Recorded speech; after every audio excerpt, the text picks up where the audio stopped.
আজ আমি বানাবো চিকেন রোল।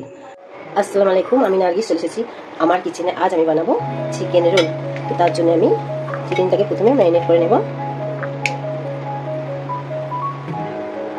দিয়ে দেবো আদা রসুনের পেস্ট, কিছুটা হলুদের গুঁড়ো, কিছুটা লঙ্কার গুঁড়ো, স্বাদ মতন লবণ, আর এগুলোকে ভালো করে ম্যারিনেট করে দেবো। তো এটা আমি কিছু সময় ম্যারিনেট করতে দিয়ে দিলাম। এবার মাখবো ময়দা। তো আমি এর মধ্যে দিয়ে দেবো স্বাদ মতো লবণ, অল্প সামান্য চিনি, দিয়ে দেবো কিছুটা সাদা তেল।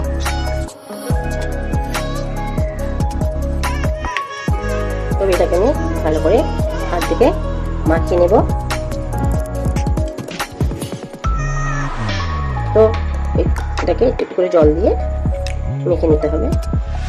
এবার আমি একটা ডো বানিয়ে নিয়েছি। আমি এখানে একটা পরোটার লেচি তৈরি করবো। তো তার আগে আমি চলে যাবো চিকেনটা ফ্রাই করতে। চিকেনটা এবার আমি ভালো করে ফ্রাই করে নেবো। তার জন্য কড়াইতে কিছুটা তেল দিয়ে দিলাম। তেলটা গরম হতে ছেড়ে দেবো। তো চিকেনটা আমি এবার ফ্রাই করে নেব। চিকেনটাকে আমি ভালো করে ফ্রাই করে নিচ্ছি। ফ্রাই করা হয়ে গেছে। এর মধ্যে আমি দিয়ে দেবো পেঁয়াজ, ক্যাপসিকাম আর অল্প একটু তিল, মানে কাঁচা লঙ্কা। এটাকে দিয়ে ভালো করে আমি ফ্রাই করে নেব।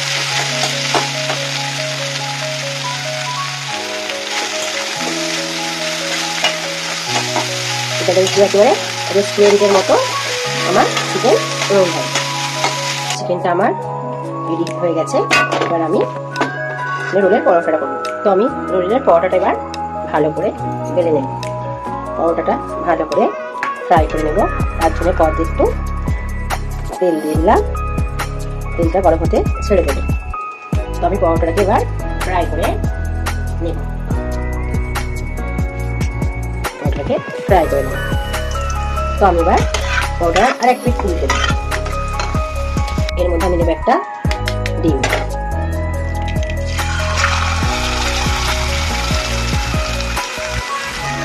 অল্প সামান্য একটু লবণ।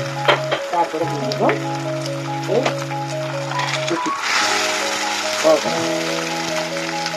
তো আমার রোল একেবারে রেডি।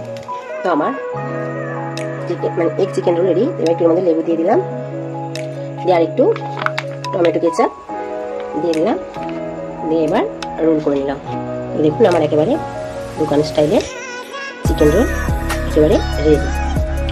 আমার চিকেন রোল বানানোটা যদি আপনাদের ভালো লেগে থাকে আপনারা আমাকে লাইক করবেন, শেয়ার করবেন আর কমেন্ট বক্সে জানাবেন কেমন হয়েছে। আর নতুন কোনো বন্ধু হলে আমার চ্যানেলটাকে সাবস্ক্রাইব করে দেবেন। আজকের মতো এতটা, আবার নতুন রেসিপি নিয়ে আপনাদের সামনে হাজির হবো।